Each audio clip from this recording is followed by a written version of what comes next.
Well, this man just can't stop scoring, can he? And that's why everybody kind of just hates him or hates Manchester City right now. Welcome to another episode of Sports with Monga.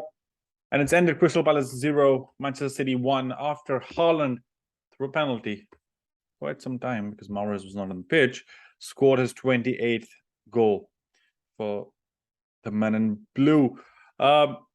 Manchester City made two changes to the lineup after the lineup that beat Newcastle 2-0 a week ago last Saturday. Stones is selected ahead of Walker as right back, and Bernardo Silva starts behind Haaland, replacing Kevin De Bruyne. There is something happening with Kevin De Bruyne, I feel, this season, which is pretty strange to me because he's been one of the best players for Manchester City. But then I guess he's one of those who's kind of taken a lot of toll on him, the way he's played and the way he plays and everything. But Crystal Palace made two altercations as well to the team that lost to Aston Villa. The red card for Decore means that Miljovic starts in the midfield, and Schlupp is preferred over Eze, and that I think Eze has a nickel. That's why, because Eze likes to kind of full throttle and he has a lot of pace and can cause a lot of trouble. But I think both teams were pretty much poised. I think Patrick Vieira set up the team pretty well to kind of counter the way that they play. It was a pretty open game, and it almost felt like Crystal Palace could score a tight affair that remained 0-0 until after the 75th minute, where Manchester City showed determination as resilience as a team, not to earn all important 3 points. Crystal Palace by a single goal to 0. That's kind of also at the home of Crystal Palace as well. So that's kind of interesting. I think Grealish was the main player for them, because Grealish was cutting from the left, like in the middle, and Haaland was making the runs right, kind of taking the defender with him as well. There were a couple of chances where I felt that Grealish could have finished pretty early on. But I think the defensive partnership was of Andersen and Guehi. They worked really well in tandem to protect Guaita. Haaland was, I think, pretty much absent from the game until that penalty. But then you're not able to get him a lot more on the ball. People are not able to find him. He's so well covered across, like from the channels, from the sides, and so on and so forth. And City are not the team that kind of sends in the ball from they cross in a lot, and that also tells you why Walker was not there. So it was a pretty direct game, and that's how I think City had set it up for. And that's what I feel as well. Like he was, services to him have been, a little slow. Or I won't say slow, but then they've been kind of limited, right? You covered him. He's a marksman, so you cover the marksman. That's how defenders play. And managers are now dealing with Haaland. You can't give him space to run because he can bully you and move on. Manchester City I think it was a little carelessness from Crystal Palace, which allowed the goal where Gundogan gets into the 18-yard box to win the penalty, which was dispatched by the Norwegian international.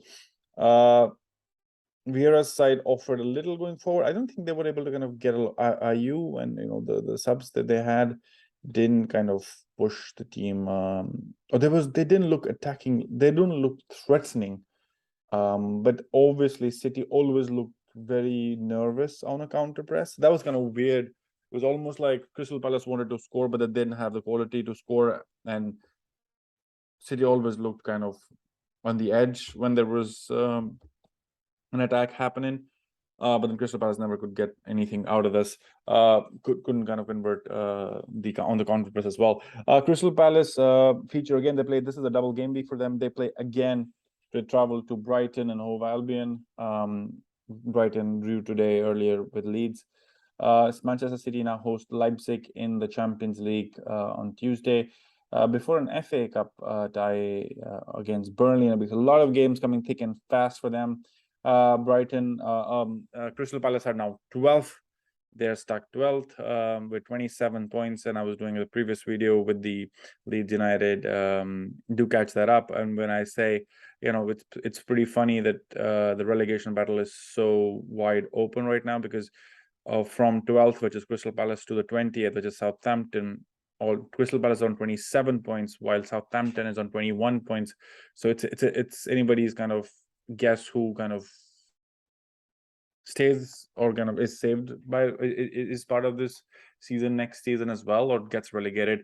And then Aston Villa, who are above Crystal Palace on 11 and sit 11th right now in the Premier League, they're 34 points. So that's the biggest gap, and that's a switch between, I think, and that's what Crystal Palace would like to be like. They would like to achieve more and be clear of this, a match swing or 2-match swing that can change a lot of things in a short period of time.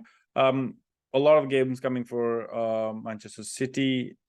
I think the reason Kevin De Bruyne was said also was because of the Champions League that they've had, they will have, and so on. A lot of players kind of being given some time off or rested to be more fresh for the game later, for the games next week. And Pep Guardiola seems to be crawling back up to the Arsenal's. It's a 2-point deficit again. Arsenal still top of the Premier League, with Manchester City 2 points behind. And that's I think that this is going to be happening till the end of the season. It's just like one slip up and City can, but then it's going to be very hard in the way the games are coming for City as well, because they play in Champions League as well. While Arsenal don't, and also Arsenal are out of the FA Cup, so it's much easier for them to think about the next games. Let me know in the comment section below what do you think about this title race. Of course, Crystal Palace and the relegation battle that we have going.